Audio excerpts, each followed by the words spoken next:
والسلام على عباده الذين اصطفى أما بعد فأعوذ بالله من الشيطان الرجيم بسم الله الرحمن الرحيم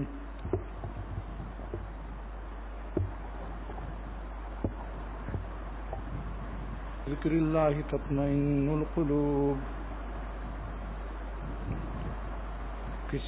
کوئی معین الدین صاحب محمد معین الدین صاحب نے لکھا ہے کہ میرے والد صاحب کو بلڈ کینسر ہو گیا ہے، ہسپتال میں داخل ہیں، دل بھی بڑھ گیا، جگر بھی بڑھ گیا، پیٹ میں پانی بھی بھرا ہوا ہے. اللہ تعالیٰ آپ سب لوگ دعا کیجیے اللہ پاک ان کو صحت نصیب فرمائے اور ان کی بیماری سے ہم لوگ سبق حاصل کریں. کیا یہ بیماری اوروں کو ہو سکتی ہے یا نہیں؟ جب ہو سکتی ہے تو ہم لوگوں کو بھی تقوی سے رہنا چاہیے. اللہ تعالیٰ کے غضب اور ناراضگی کو اپنے اوپر ذرا دیر کی حرام لذتوں کو لے کر اللہ تعالیٰ کو ناراض نہیں کرنا چاہیے. آپ بتاؤ اس حالت میں جو اسپتال میں داخل ہو کوئی نرس کو یا کسی عورت کو بد نگاہی کر سکتا ہے؟ جب جان کے لالے پڑتے ہیں تو جتنے لالے ہیں سب بھول جاتے ہیں. یہاں دوسرے لالے کے معنی حسین اور نمکین لوگ ہیں، نمکین اور حسین چہرے. اس لیے عرض کرتا ہوں کہ خدا کے لیے اپنی جانوں پر ہم سب کو اللہ تعالیٰ رحم کرنے کی توفیق عطا فرمائے. میں رحم کی اپیل کرتا ہوں اللہ تعالیٰ سے. یہ صاحب ادھر دیکھیے میری طرف. آپ جب میں ذرا کوئی درد بھری بات کہوں تو میری طرف دیکھا کرو. اسی ٹیپ ریکارڈروں نے آپ لوگوں کو تباہ کر رکھا ہے. صحابہ کرام نے درد بھرا دل سرور عالم صلی اللہ علیہ وسلم سے حاصل کر لیا تھا. بغیر ٹیپ ریکارڈر ایک ایک صحابی لاکھوں کے لیے ہدایت کا ذریعہ بنتا تھا. میں منع نہیں کرتا ہوں لیکن ساری توجہ ادھر رکھو، اس کو سائیڈ بزنس رکھو، سائیڈ بزنس. یہ ان چیزوں میں اگر آج ٹیپ ریکارڈر سبب ولایت بنتا تو سارے دنیا کے انسان ولی اللہ ہو جاتے. عرض کرتا ہوں کہ حضرات صحابہ کے زمانے میں ٹیپ ریکارڈر نہیں تھے اور بہت سالوں تک، ابھی 100 سال کی ایجاد ہے، 1300 برس تک جتنے لوگ ولی اللہ ہوئے ہیں کاہے سے ہوئے ہیں؟ بتاؤ، ٹیپ ریکارڈر سے ہوئے ہیں. دل و جان اللہ پہ پیش کرو، اللہ پر اپنا قلب پیش کرو اور اس نیت سے باتیں سنیے کہ ہم سب آج سے عمل کریں گے اور ایک سانس بھی اللہ تعالیٰ کو ناراض نہیں کریں گے. جان دے دیں گے اللہ پر جس نے جان دی ہے، لیکن حرام لذت کو امپورٹ نہیں کریں گے. جس مزے سے، جس خوشی سے اللہ تعالیٰ ناراض ہوتے ہیں، ہم اپنے اس بڑی طاقت والے مالک کو ناراض نہیں کریں گے. آپ بتاؤ سب سے بڑی طاقت کس کی ہے؟ لیکن آج کل لوگ کہتے ہیں امریکہ کی بڑی طاقت ہے. گرین کارڈ کا اگر اعلان ہو جائے تو شاید کراچی خالی ہو جائے. اگر آج اعلان ہو جائے کہ جتنے لوگ آنا چاہیں امریکہ آ سکتے ہیں تو کراچی میں کتنے لوگ رہیں گے بتاؤ؟ کچھ مولانا لوگ رہ جائیں گے کچھ مدرسے رہ جائیں گے، کچھ طلبہ رہ جائیں گے. لیکن میں نے امریکہ میں یہ تقریر کی تھی کہ اے گرین کارڈ لینے والوں، کیا امریکہ کے نیشنل ہونے کے بعد موت نہ آئے گی؟ تمہیں امریکہ بھی چھوڑنا پڑے گا ایک دن. یہ نہ سمجھو کہ کراچی میں مار دھاڑ قتل ہے یہاں بچ جائیں گے. امریکہ بھی چھوڑنا پڑے گا ایک دن. اصلی وطن اللہ تعالیٰ کے یہاں ہے. جہاں تمہارا دین بن جائے وہی تمہارا امریکہ ہے. جہاں ہمارا دین سلامت رہے بس وہی ہمارا اصلی شہر ہے. مولانا رومی رحمۃ اللہ علیہ نے فرمایا کہ ایک مولانا رومی بھی کیا پیارے آدمی ہیں، بہت پیارے آدمی ہیں. میرے شیخ کا جملہ ہے، شاہ عبد الغنی رحمۃ اللہ علیہ فرماتے تھے کہ مولانا رومی رحمۃ اللہ علیہ بڑے ہی پیارے آدمی ہیں. فرماتے ہیں کہ ایک عاشق سے اس کے محبوب نے، معشوق نے پوچھا، گفت معشوق بعاشق اے فتح. ایک معشوق نے پوچھا کہ اے نوجوان عاشق، تو بغربت دیدئی بس شہ رہا، تو نے پردیس میں بہت سے شہروں کو دیکھا. تو بغربت دیدئی بس شہ رہا، بے شمار شہروں کو دیکھا. پس کدامی شہر جہاں خوش ترس، تجھ کو کون سا شہر پسند آیا؟ اس نے کہا کہ گفت شہر کی دروے دلبرس، جس شہر میں میرا محبوب رہتا ہے وہی شہر میرا پیارا ہے. مسلمان کو ہی کہنا چاہیے کہ سب سے پیارے شہر دو ہیں، مکہ شریف اور مدینہ شریف. اللہ کا گھر مکہ شریف اور حضور صلی اللہ علیہ وسلم کا روضہ مبارک، بس دو ہی شہر ہمارے شہر پیارے ہیں.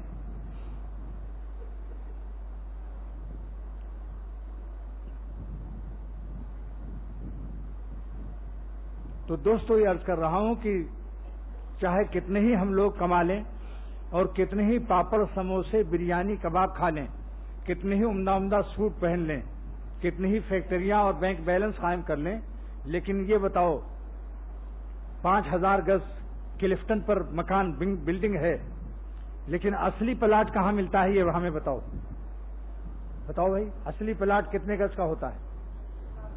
شاباش جلدی بتاؤ، 2 گز کا اصلی پلاٹ 2 گز کا ملتا ہے. بس سمجھ لو وہی ہمارا، وہاں کی فکر کرو. میرے شیخ لالو کھیت سے گزرے سن 1960 میں شاہ عبد الغنی رحمۃ اللہ علیہ نے، تو وہاں کچھ جھوپڑیاں دیکھیں. فرمایا کہ حکیم اختر دیکھو یہ جھوپڑیاں ہیں، ان کتنی پریشانی میں ہیں، لیکن سورج نکلتا ہے اور ان پر بھی ڈوب جاتا ہے. گزارا ان کا بھی ہو رہا ہے، ایک دن ان کا بھی زندگی پار ہو جائے گی. لیکن اگر آخرت خراب ہو گئی تو کیا ہوگا؟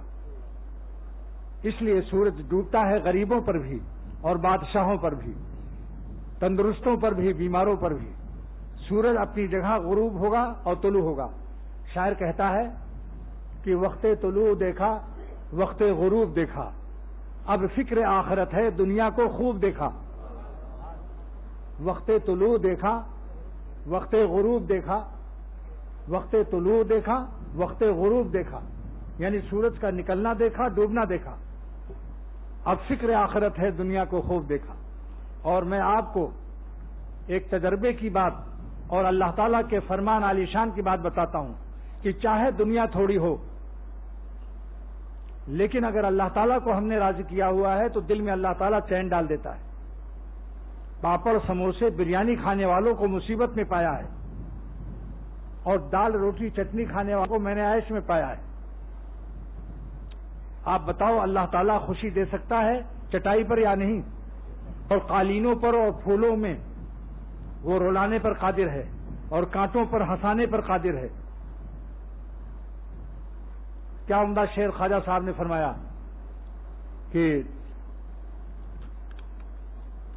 خدا کی یاد میں بیٹھے جو سب سے بے غرض ہو کر، تو اپنا بوریا بھی پھر ہمیں تخت سلیما تھا. اللہ تعالیٰ دل پر براہ راست رابطہ رکھتے ہیں. دل بادشاہ ہے، بادشاہ لوگ بادشاہوں سے تعلق رکھتے ہیں. دل بادشاہ ہے جسم کا، لہذا اللہ تعالیٰ جس سے خوش ہوتے ہیں اس کے دل کو چین دے دیتے ہیں. اور جب دل گلستہ ہوتا ہے تو سارے عالم میں گلستہ نظر آتا ہے. دل گلستہ تھا تو ہر شے سے ٹپکتی تھی بہار، دل گلستہ تھا تو ہر شے سے ٹپکتی تھی بہار. اور دل بیاباں ہو گیا، عالم بیاباں ہو گیا. آپ نے نہیں دیکھا ہوگا کہ وزیر اعظم پولیس کو براہ راست بلا کے بات کرے. وہ اس شہر کے گورنر سے، وزیر سے، صوبے سے بات کرے گا، صدر. اللہ تعالیٰ کان کو نہیں ایستے. پہلے جیسے ہی گناہ شروع کرتا ہے انسان، سب سے پہلے دل میں پریشانی آتی ہے. یہ تھوڑی کان کی سنوائی اور آنکھ کی بینائی نہیں چھینتے. پہلے بادشاہ ہے دل. بڑے لوگ بڑے ہی لوگوں سے رابطہ رکھتے ہیں.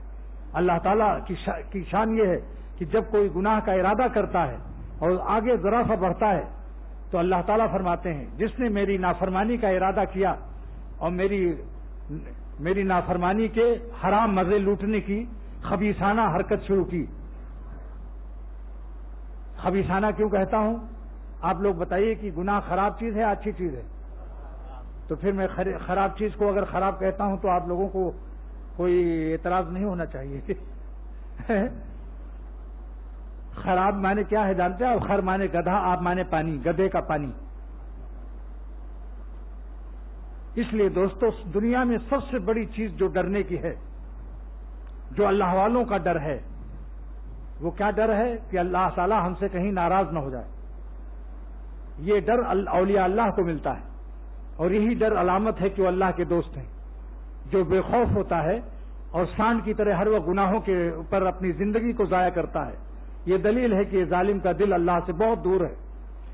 نابینا ہے، دیکھتا نہیں ہے اللہ تعالیٰ. اگر بینا ہوتا تو اس کی مثال ایسی ہے کہ ایک کمرے میں ایک چھوٹا سا شیر کا بچہ ایک شخص نے پالا تھا. مہمان کو اسی کمرے میں ٹھہرا دیا، بجلی بند کر کے روشنی بند کر دی. اس بیچارے کو پتا بھی نہیں کہ اندھیرے میں یہاں شیر ہے. اپنا سو لیا، کھراٹا لے رہا ہے. 3 بجے رات کو اس کو پیشاب لگا. اب دروازہ کھولنے چلا تو اس کی آنکھ شیر کی لال لال نظر آتی ہے اندھیرے میں. شیر کی آنکھ کیسی ہوتی ہے اندھیری رات میں؟ ایک دم انگارا جیسے کوئلہ جل رہا ہو، لال سرخ آگ. بس اس کو شبہ ہوا، پھر اس نے ٹارچ سے دیکھا تو شیر تھا. تو وہ لیٹرین جاتا رہا تھا جس کام کے لیے، اس کا کام وہیں ہو گیا. آپ لوگ سمجھ رہے ہیں میری بات یا نہیں؟ جس ایکسپورٹ آفس میں جا رہا تھا اس کا وہیں چارپائی پر سب مال ایکسپورٹ ہو گیا. اور پھر میزبان سے خوب لڑائی کی تو معلوم ہوا کہ جب تک اندھیرا تھا، جب تک یہ اندھیرے میں تھا، اس کی بینائی کام نہیں کر رہی تھی تو بے خوفی سے سو رہا تھا. جس دن اللہ آنکھ دے دے گا ہم کو آپ کو، اور اللہ کی عظمت، وہ خالق شیران کائنات، سارے دنیا کے شیروں کا پیدا کرنے والا، جس دن اس کی عظمت سمجھ میں آ جائے گی تو پھر ہمت نہیں ہوگی یہ بدنظری عورتوں کو، امردوں کو تاکنے جھانکنے کی. مردہ لاشوں پر زندگی مت ضائع کیجیے. یہ سب مردہ لاش ہیں، کچھ دن کے لیے چل رہی ہیں، ایک دن سب قبرستان میں جانے والے ہیں. مردوں پر مردہ مت ہو جاؤ، ڈبل مردے ہو جاؤ. یاد رکھو، ہم بھی مرنے والے، یہ حسین بھی مرنے والے. جب دو مردے ہو جاتے ہیں تو ڈبل مردے ہو جاتے ہیں.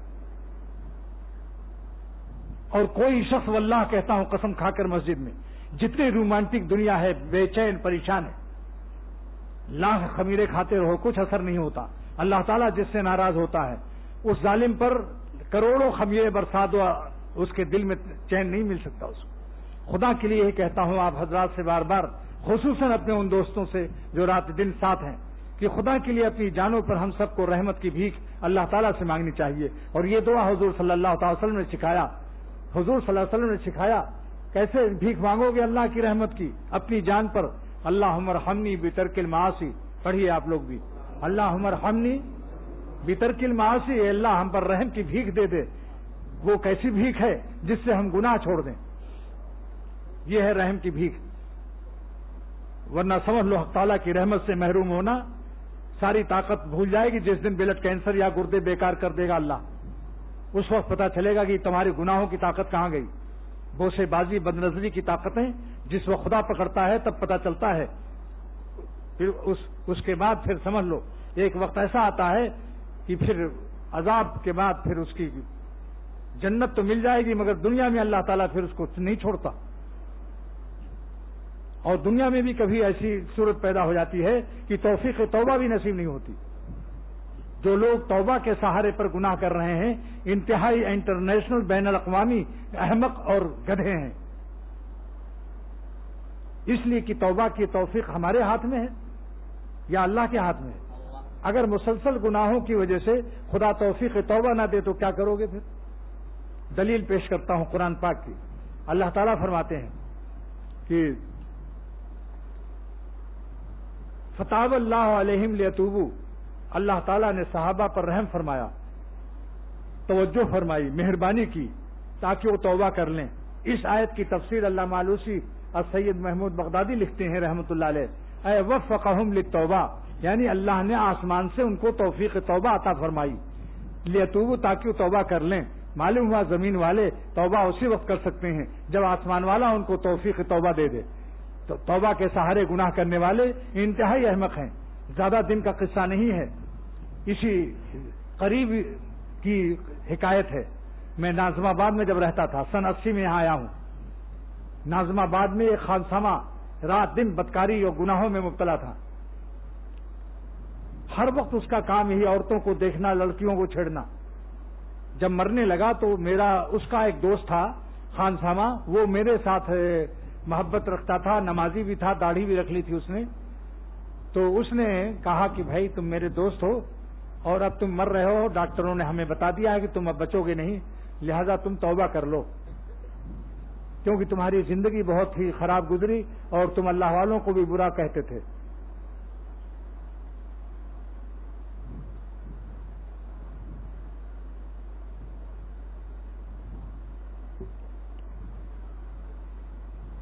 یہ قصہ پرانا نہیں ہے. لوگ کہتے ہیں بھائی تو پرانے زمانے کا قصہ ہے. یہ اسی صدی کا قصہ ہے، 15 سال پہلے کا قصہ ہے.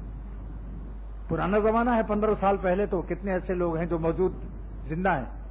جو شخص یہاں 15 سال سے عمر کا زیادہ ہے وہ گیا موجود تھا. تو اس نے کیا کہا اس نے کہا کہ ساری دنیا کے الفاظ مجھ سے نکلتے ہیں، میں ڈاکٹر کا لفظ کہتا ہوں، اسپتال لے چلو، چائے لاؤ، بسکٹ لاؤ، لیکن جو لفظ تم کہہ رہے ہو یہ میرے منہ سے نہیں نکل رہا ہے۔ دوستو، کاش کہ آپ کے دل میں اور ہمارے دل میں کچھ تو یہ تو خوف اللہ کا پیدا ہوتا۔ یہ حرام لذتوں سے کب تک زندگی حاصل کرو گے؟ یہ زندگی دوزخی زندگی ہے، یہ جنتی زندگی نہیں ہے جو لوگ اللہ کے غضب اور قہر کے اعمال سے حرام لذت کو درآمد کرتے ہیں، یہ دوزخ والوں کی زندگی۔ حضرت تھانوی رحمۃ اللہ علیہ فرماتے ہیں، اللہ کو چھوڑ کر جو غیر اللہ سے دل لگاتا ہے، رومانٹک دنیا میں قدم رکھتا ہے، یہ عشق مجازی عذاب الہی ہے، عذاب الہی ہے، چین نہیں ہے ان کو۔ تو میں یہ عرض کرتا ہوں کہ اللہ تعالیٰ سے یہ دو دعا آپ لوگ مانگیے دل اور جان سے۔ نمبر 1 کیا ہے؟ اللہم ارحمنی بترک المعاصی، اے خدا ہم پر رحم فرما دے۔ یہ کون سی دعا ہے آپ جانتے ہیں؟ یہ سرور عالم صلی اللہ علیہ وسلم کی دعا ہے کہ اے اللہ ہم کو رحم فرما دے تاکہ ہم گناہ چھوڑ دیں۔ آپ بتاؤ، نبی تو معصوم ہوتا ہے نا، یہ ہم کو آپ کو سکھایا ہے؟ سبحان اللہ۔ ابا کتنا ہی تندرست ہو لیکن بچوں کو سمجھاتا رہتا ہے کہ بیٹا یہ نہ کھانا، نہیں تو تم کو یہ ہو جائے گا۔ یہ حضور صلی اللہ علیہ وسلم تو معصوم تھے، ہمارے آپ کے لیے یہ دعا اللہ تعالیٰ سے مانگ کر سکھا دیا کہ یوں دعا مانگو، اللہ ہم پر رحم کر دے۔ اللہم ارحمنی مانے کیا ہے؟ اے اللہ ہم پر رحم کر دے۔ کون سی رحم؟ جس سے ہم گناہ چھوڑ دیں۔ لہذا جو ظالم گناہ میں مبتلا ہے وہ تعالیٰ کی رحمت سے محروم ہے یا نہیں؟ آپ بتائیے، بتاؤ بھائی۔ یہ دعا، یہ حدیث کس بات کی دلیل پیش کرتی ہے؟ کہ جو گناہ نہیں چھوڑ رہا ہے اور حرام لذت کو درآمد کر رہا ہے، امپورٹ کر رہا ہے، تو یہ اللہ تعالیٰ کی خاص رحمت سے جس کا اس حدیث میں ذکر ہے اس سے محروم ہے۔ لیکن اگر توبہ کر لے تو سمجھ لو رحمت آ گئی، کیونکہ توبہ اسی کو نصیب ہوتی ہے جس پر اللہ کا رحم ہوتا ہے۔ آپ کے اختیار میں، اتنا تو اختیار میں ہے کہ اللہ والوں کے پاس جاؤ، ان کے پاس بیٹھو، انشاءاللہ توفیق توبہ ہو جائے گی۔ یہ اللہ والوں کی صحبت کا اثر ہے۔ ایک بزرگ نے لکھا، نارتھ ناظم آباد میں رہتے تھے، وہ حضرت تھانوی رحمۃ اللہ علیہ سے مرید تھے، حافظ عبدالولی صاحب بہراچی رحمۃ اللہ علیہ۔ لکھا کہ حضرت مجھے خوف ہے کہ قیامت کے دن میرا کیا حال ہوگا۔ حضرت نے لکھا انشاءاللہ بہت اچھا حال ہوگا، اگر کاملین میں نہ اٹھائے گئے تو تائبین میں اٹھائے جاؤ گے، یعنی توبہ کرنے والوں میں۔ تو معلوم ہوا توبہ بھی انسان کو اولیاء اللہ کے ساتھ کھڑا کر دے گی قیامت کے دن۔ ان المستغفرین نزل بمنزلۃ المتقین، استغفار کرنے والے، معافی مانگنے والے قیامت کے دن وہ بھی نجات والوں میں شامل ہو جائیں گے۔ اس لیے ظالم، مفتی اعظم پاکستان کا شعر سن لیجئے، ظالم ابھی ہے فرصت توبہ نہ دیر کر، ظالم ابھی ہے فرصت توبہ نہ دیر کر، وہ بھی گرا نہیں جو گرا پھر سنبھل گیا۔ اور سلوک یہی اسی طرح طے ہوتا ہے۔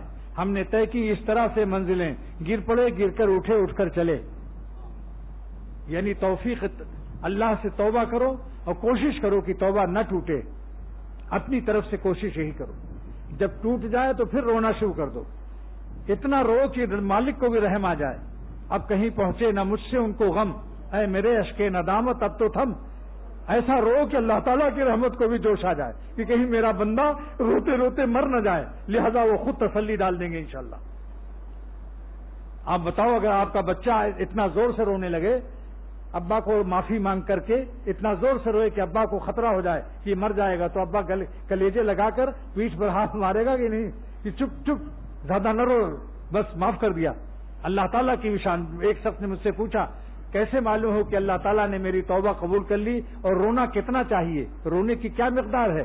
میں نے یہی جواب دیا، اتنا رو کہ اللہ تعالیٰ کی رحمت کو بھی رحم آ جائے اور دل میں تسلی آ جائے گی انشاءاللہ، جس سے اللہ خوش ہو جاتا ہے، اور جس کے گناہ کو اللہ معاف کر دیتا ہے اس کے دل میں فوراً چین اور سکون اتر جاتا ہے، دل پر اللہ رحمت کا سایہ بھیج دیتا ہے کہ بس کرو، زیادہ اتنا زیادہ نہ رو کہ تم کہیں نابینا ہو جاؤ یا تمہاری صحت کو نقصان پہنچ جائے۔ اللہ تعالیٰ ارحم الراحمین ہے۔ حضرت تھانوی رحمۃ اللہ علیہ فرماتے ہیں کہ حاجی امداد اللہ صاحب رحمۃ اللہ علیہ کعبہ شریف میں توبہ کی اس طرح سے روتے تھے سجدے میں، اپنے گناہوں سے معافی مانگ کر اتنا روتے تھے کہ ہم سے سننے والوں کا کلیجہ پھٹتا تھا، تو اس رونے والے کا کیا حال ہوگا؟ آج ہمارا کیا حال ہے؟ ہم تو گناہ کر کے ڈکار بھی نہیں لیتے، وہی چائے، وہی پاپڑ سموسے، وہی کھانا پینا، وہی بریانی اور وہی گوشت، ذرا بھی پتہ نہیں چلتا کہ یہ شخص گناہ کر کے آیا ہے اور اس کے قلب میں کوئی بے چینی ہے۔ کس منہ سے یہ ظالم کھانا کھاتا ہے اللہ کا رزق؟ کس منہ سے یہ چائے پیتا ہے جبکہ خدا تعالیٰ کو ناراض کیے ہوئے؟ یہ اولیاء اللہ کی نشانی ہے یا سرکشوں کی، غافلوں کی؟ یہ تو کلو و تمتو قلیلا انکم مجرمون والی اس پر کیفیت کے اثرات نظر آتے ہیں۔ اللہ والے تو وہ ہیں کہ جن سے گناہ ہو جائے، اگر بدنظری ہو جائے، کسی عورت پر نظر پڑ جائے یا نماز قضا ہو جائے تو ناشتہ نہیں کرتے جب تک چائے نہیں پیتے جب تک قضا نہ ادا کر لیں، جب تک رو رو کے اللہ تعالیٰ کو راضی نہ کر لیں۔ اللہ کے رزق کی طرف ہاتھ بڑھانا بے غیرتی سمجھتے ہیں، وہ سمجھتے ہیں کہ خلاف بندگی اور شرافت کے خلاف۔ آپ بتائیے کہ اللہ جو شخص نماز قضا کر دے اور فجر پھر اس کے بعد وضو کر کے نہ ادا کرے اور ناشتے کے لیے پہل کر دے تو یہ کیسا بندہ ہے؟ اس کو حیا آنی چاہیے یا نہیں کہ رزق اللہ کا کھا رہے ہو، اپنی کمائی مت سوچو۔ تمہارے ہاتھ پیر پر اگر کسی کے اللہ فالج گرا دے کما سکتا ہے؟ اللہ ہی کی طاقت سے کما رہے ہو، اور کتنے لوگ محنت کر رہے ہیں اور رزق نہیں پا رہے ہیں، کتنے لوگ بہت ذہین ہیں وہ نہیں رزق پا رہے ہیں، اور بے وقوف لوگوں کا مال اتنا ہے کہ جو انگوٹھا ٹیک کر لگاتے ہیں نشانی، ان کو دستخط کرنا بھی نہیں آتا۔ سعدی شیرازی نے لکھا ہے کہ ایک آدمی بے وقوف بے پڑھا لکھا ایک اونٹ پر لے جا رہا تھا دو بوری گندم کی لادے ہوئے، ایک طرف گندم لادے ہوئے، ایک طرف مٹی لادے ہوئے، اتنی ہی وزن، اور وہ پیدل جا رہا تھا۔ کسی نے کہا بھائی آپ یہ اس طرف کیا ہے؟ اس کا گیہوں، اس طرف کیا ہے؟ مٹی۔ کہا مٹی کو لادا ہوں، کہا تاکہ بیلنس رہے۔ تو اس نے کہا گیہوں کو آدھا آدھا کر دو، آدھا گیہوں اس طرف آدھا گیہوں اس طرف، خامخواہ اونٹ پر، اور جو وزن بچے گا مٹی کا اس کی جگہ تو بیٹھ جا۔ بتاؤ بھائی ہے عقل کی بات یا نہیں؟ کہ گیہوں کو تم آدھا آدھا کر دو، آدھا گندم ادھر، آدھا گیہوں ادھر کر دو، آدھا گیہوں ادھر، جو مٹی لاتے ہوئے ہو بیلنس کے لیے اس کو پھینک دو اور مٹی کی جگہ تو بیٹھتا آرام سے۔ تو اس نے کہا بھائی بڑی اچھی بات بتائی، واقعی ہم تو بیوقوف تھے، لیکن یہ بتائیے آپ کہاں جا رہے ہیں؟ ان کا میں روزی کے لیے جا رہا ہوں۔ ان کا کیا بات ہے؟ ان کا بہت پریشان ہوں، قرضہ لگ گیا ہے، روزی نہیں مل رہی۔ تو اس نے کہا ہم تیرا مشورہ نہیں مانیں گے، تو منحوس معلوم ہوتا ہے، تیری عقل سے تجھے کہاں روزی ملی؟ میں ایسے ہی چلوں گا جیسے چل رہا ہوں۔ اس نے کہا تیری عقل سے اگر عقل سے روزی ملتی تو مجھ سے زیادہ تجھے روزی ملنی چاہیے۔ تو جس کو اللہ روزی دے سمجھ لو عقل سے نہیں، اللہ کی رحمت نے دیا ہوا ہے، اس کا شکریہ ادا کرو۔ جن کو اللہ نے مال و نعمت دی ہے وہ اور زیادہ شکر کرنا چاہیے، غریبوں سے امیروں کو زیادہ شکر ادا کرنا چاہیے۔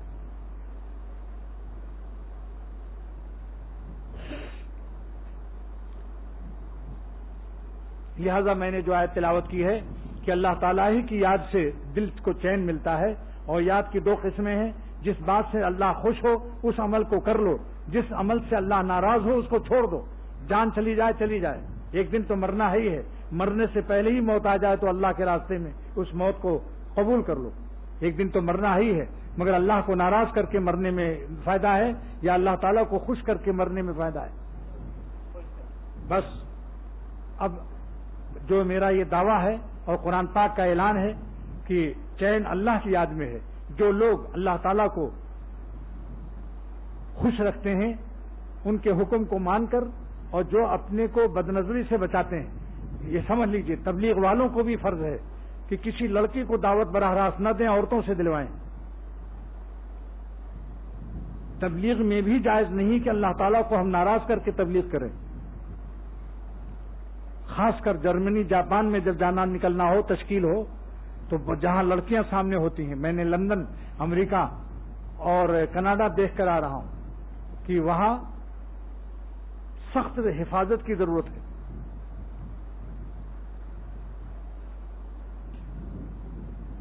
اور امام ابو حنیفہ رحمۃ اللہ علیہ اپنے شاگرد امام محمد رحمۃ اللہ علیہ کو چونکہ بہت حسین تھے پیچھے بیٹھالتے تھے۔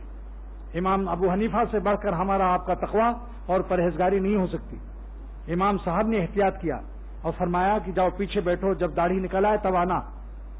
اس لیے بزرگوں نے فرمایا کہ جن کے داڑھی موچھ نہ نکلی ہو ان کی دعوت میں اپنی حفاظت کرو، کسی کی جوتیوں کی حفاظت میں اپنا دین و دوشالہ مت گنواؤ۔ یہ حاجی امداد اللہ صاحب ہمارے پردادا پیر کا ارشاد ہے کہ کسی کی جوتیوں کی حفاظت میں اپنا 2000 10,000 کا دوشالہ مت گنوا دو۔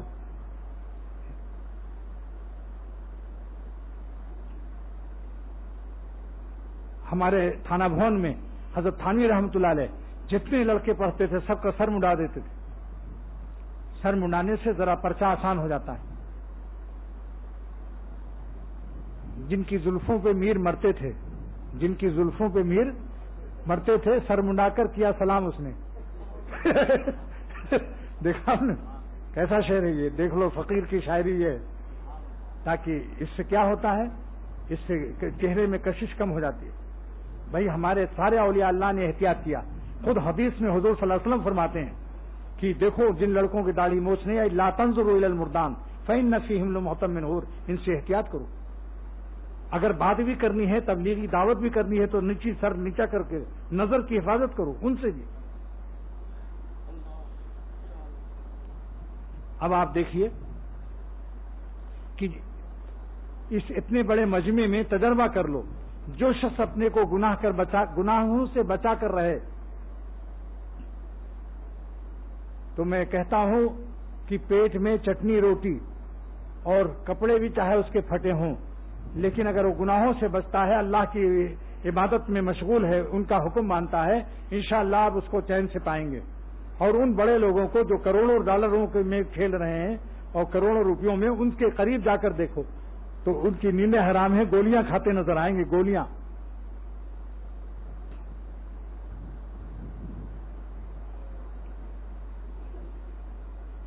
ہمارے جہاز میں عمران خان بھی تھے، کرکٹر، سنا ہوگا آپ لوگوں نے نام عمران خان کا۔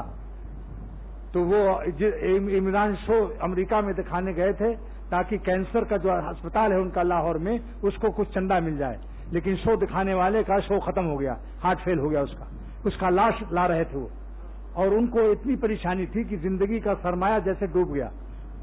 وہ نے خود کہا، میں فرسٹ کلاس میں وہ بھی تھے، میں بھی تھا، اس نے کہا میرا دماغ آف سیٹ ہے، میں گولیاں کھا کر ابھی سونا چاہتا ہوں۔ عملے سے کہا کھانا پینا سب بند۔ تو اگر اللہ کا کوئی ولی اللہ ہوتا تو گولیاں انشاءاللہ نہیں کھانا پڑتا۔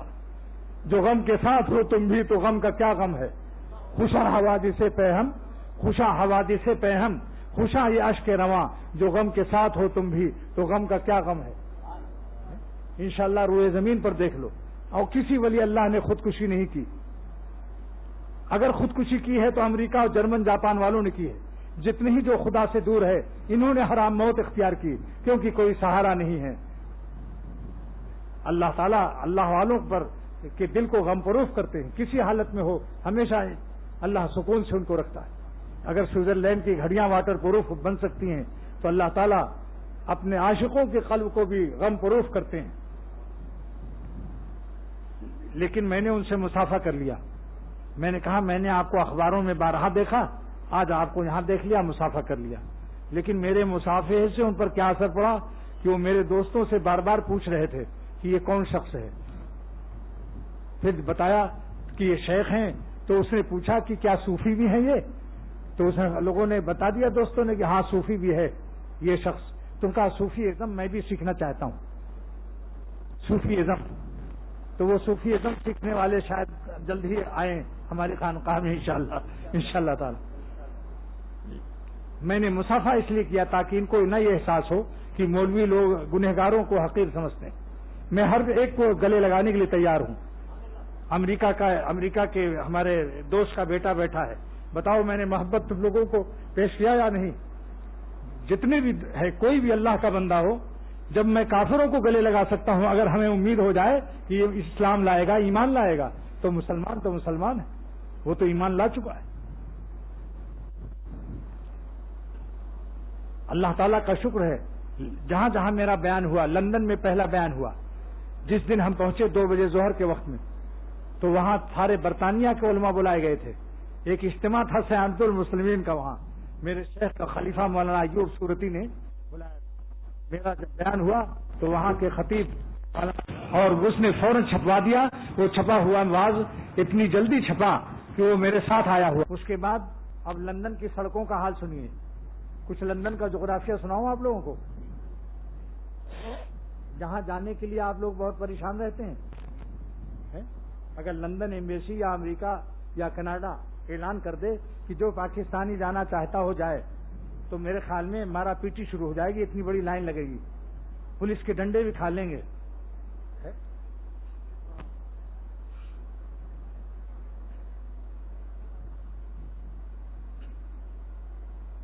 میں جب لندن کی سڑکوں پر ایک دن جا رہا تھا, ایک دوست کے ہاں ناشتہ پر دعوت تھی. وہ میرے شیخ کا شاگرد ہے, ہردوئی کا پڑھا ہوا حافظ قرآن, حافظ موسیٰ نام ہے اس کا بھائی یہاں آیا بھی تھا, لندنی, ابراہیم لندنی. تو اس نے راستے میں مجھے ایک بڈھی انگریز ملی. اگر کافروں کا دیکھنا ہو تماشا تو ان کا بڑھاپا دیکھو, کوئی پوچھنے والا نہیں ہوتا, کیونکہ اپنی اولاد سے محبت کم کرتے ہیں, کتے سے زیادہ کرتے ہیں. تو ایک کتا کے بجائے دو کتے لیے جا رہی تھی, اور اولاد کو نہ یہ اولاد سے پیار کرتے ہیں نہ اولاد ان کو پوچھتی ہے. جتنے انگریز بڈھے ماں باپ ہوتے ہیں وہ پولیٹری فارم کی طرح, مرغی فارم کی طرح دور کئی 100-50 میل دور ان کو بڈھے ہاؤس بنے ہوئے ہیں. اس میں وہ مرتے کس طرح سے ہیں, گھسٹ کر. یعنی جب چلنے نہیں پاتے, گھٹنوں میں درد اور بیماری ہوتی ہے تو گھسٹ کر چلتے ہیں, اور ان کے منہ سے پانی بہتا رہتا ہے. اس رال کو پوچھنے والا بھی کوئی نہیں ہوتا. یہ ہے لندن کے کفر کا عذاب. اور کتوں پر کتنا خرچ کرتے ہیں, لاکھوں ڈالر ان کے نام پر وقف کرتے ہیں.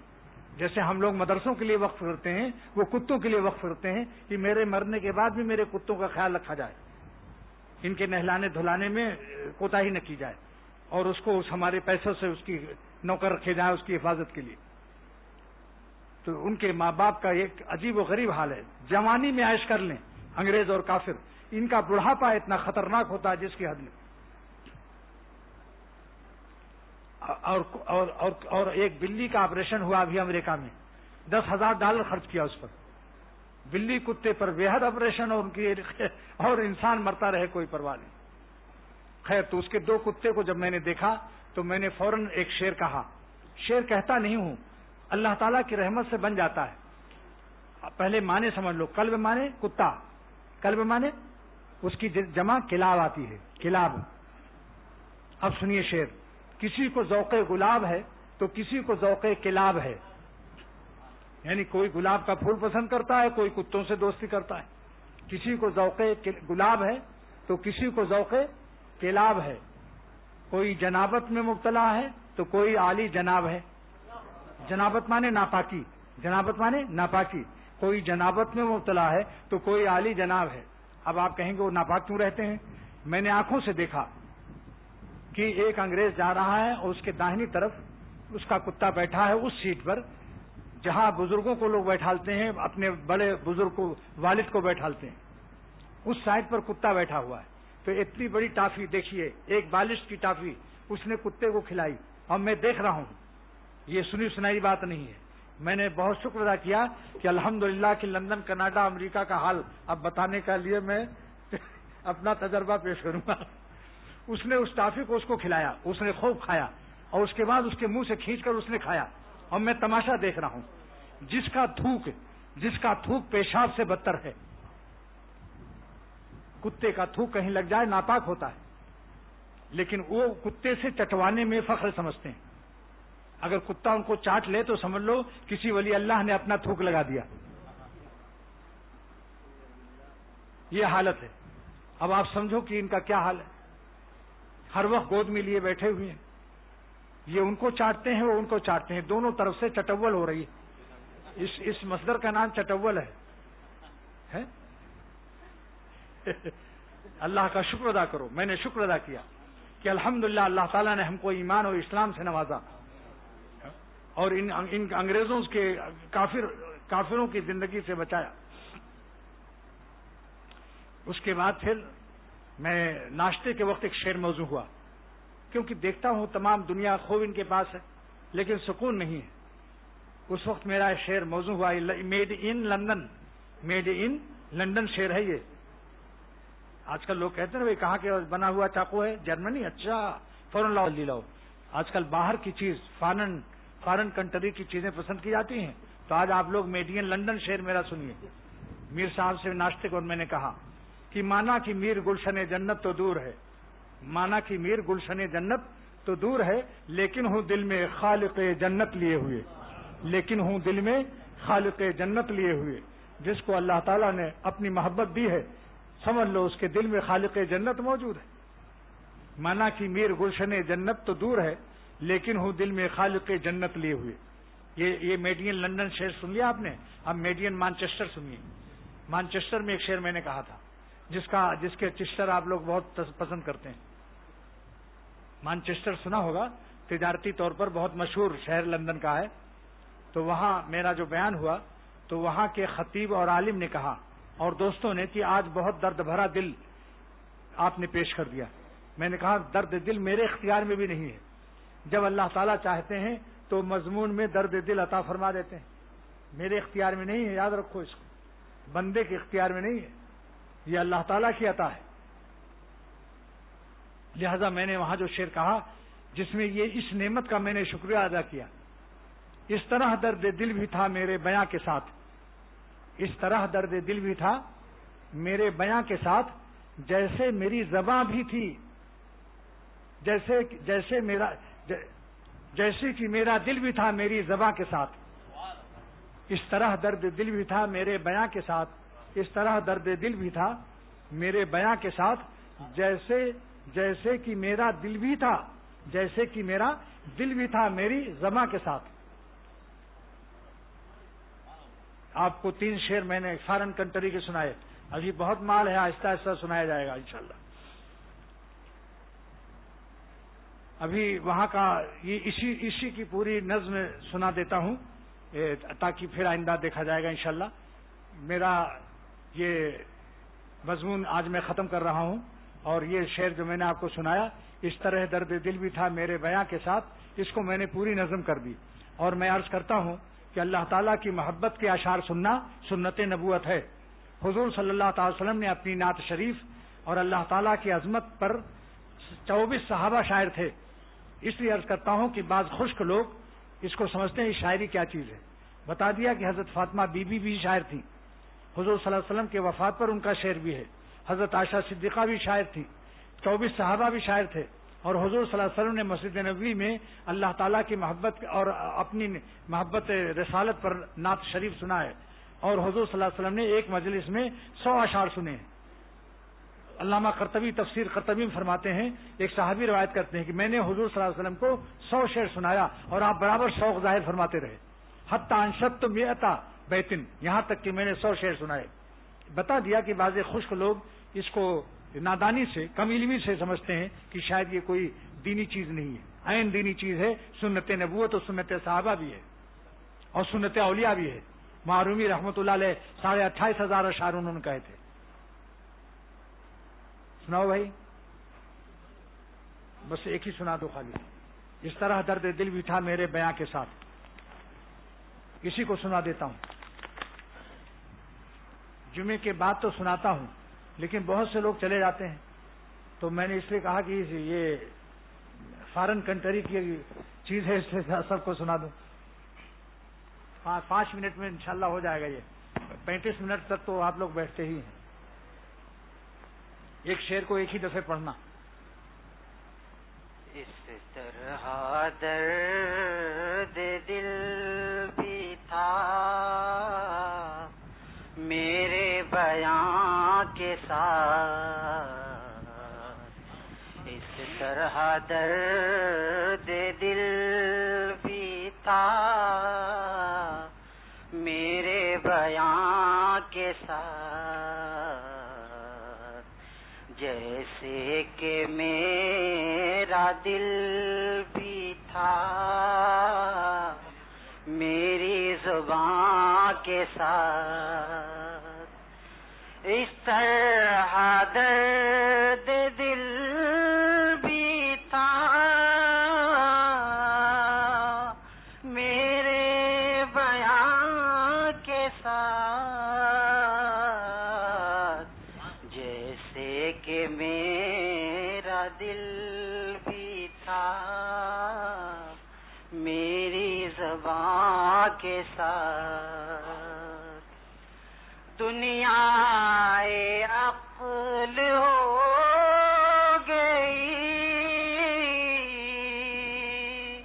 خاموش و بے زبان دنیا عقل ہو گئی خاموش و بے زبان جب عشق بولنے لگا اشک رواں کے ساتھ جب عشق بولنے لگا اشک رواں کے ساتھ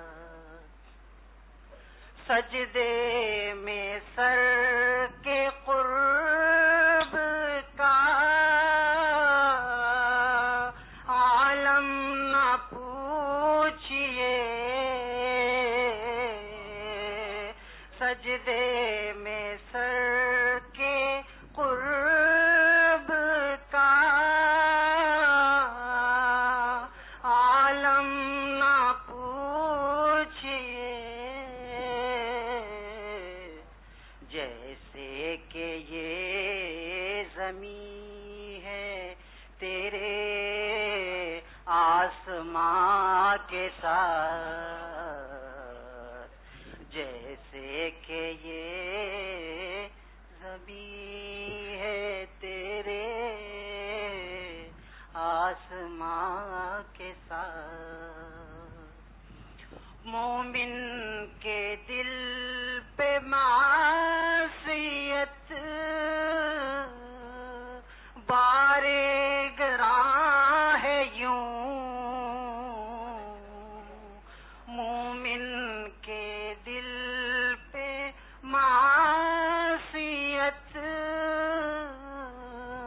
بارے گراں ہے یوں جیسے کہ ہر گناہ ہو کوہ گراں کے ساتھ جیسے کہ ہر گناہ ہو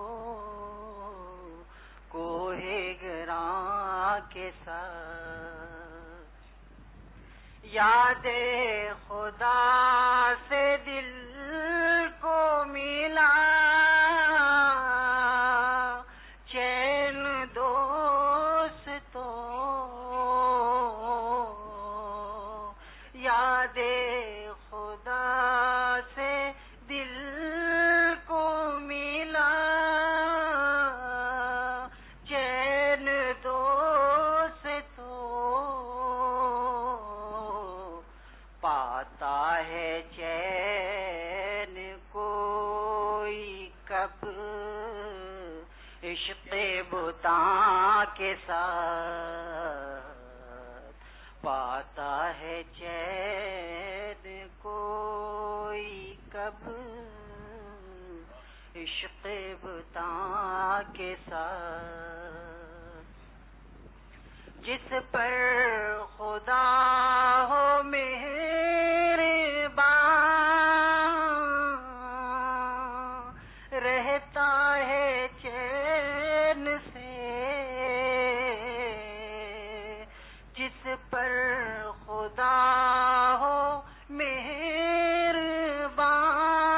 مہربان رہتا ہے چین سے ہرگز نہ ہوگا بے سکون نامہربان کے ساتھ ہرگز نہ ہوگا بے سکون نامہربان کے ساتھ رب جہاں کے ساتھ ہے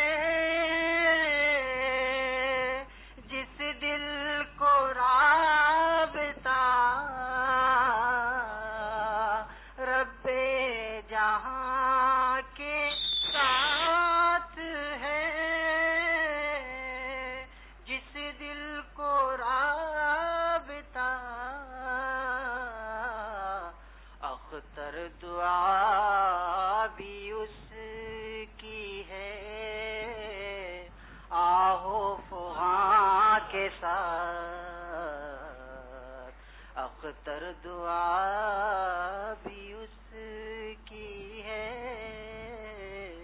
آہو فغاں کے ساتھ، دنیا عقل ہو گئی خاموش و بے زبان، جب عشق بولنے لگا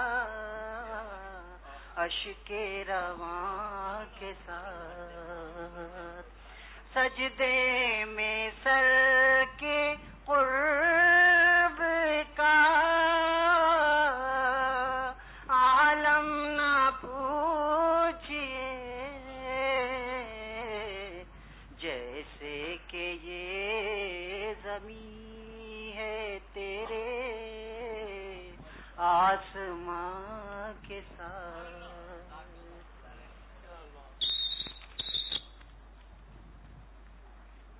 اچھا بھائی، کفیل احمد کے لیے دعا کیجیے، اللہ ان کو صحت عطا فرمائے۔ اور ایک صاحب نے لکھا ہے میری بیٹی کے رشتے کے لیے، بس اللہ تعالیٰ جو کچھ بھی اس میں لکھا ہے۔ اور ایک صاحب نے اور دیا تھا محمد یعقوب، تمہارے کیا ہے،